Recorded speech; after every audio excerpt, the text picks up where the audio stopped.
Hey everyone, welcome back to the channel. Today we're diving into existentialism, one of the most intriguing areas of philosophy and literature. So, what exactly is existentialism? That's a tricky question because existentialism isn't just one thing. It's not a strict set of rules or a single doctrine.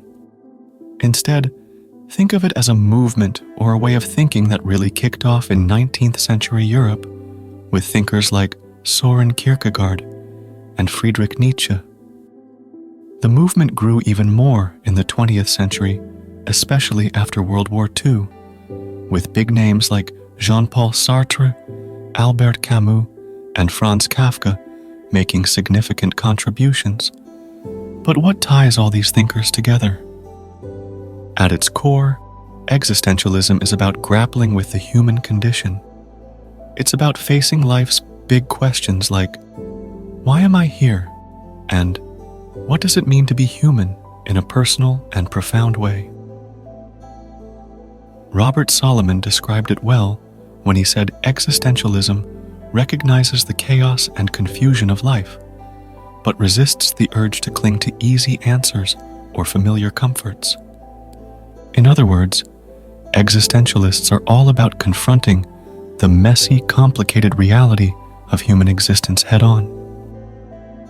They challenge us to think for ourselves and find our own way in the world, rather than relying on pre-made answers from religion, science, or philosophy.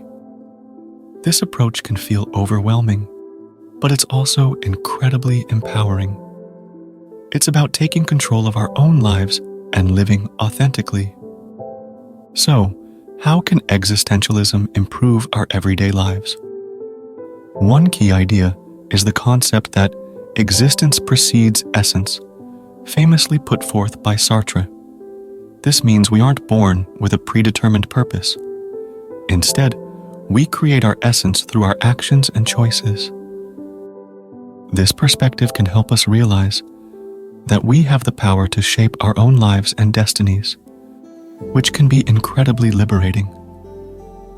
But how does this apply to us?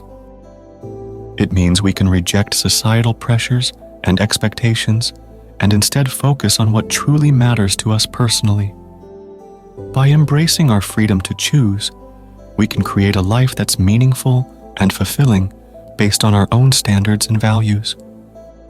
Let's also clarify a common misconception.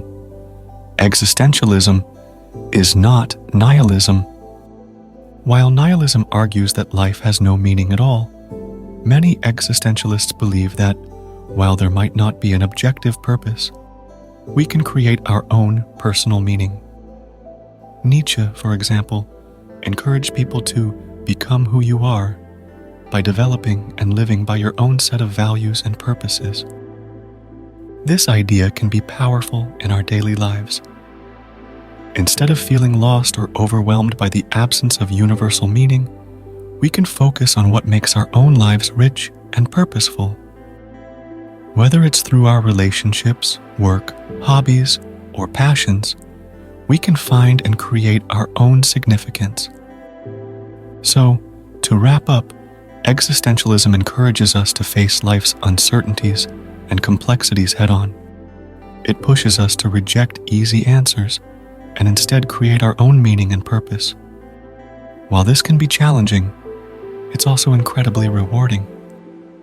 By living authentically and embracing our freedom to choose, we can lead richer, more fulfilling lives. Thanks for watching. If you enjoyed this video, don't forget to like, subscribe, and hit the bell icon for more deep dives into existential philosophy, where we will further explore how it can help us live fulfilling lives. See you next time.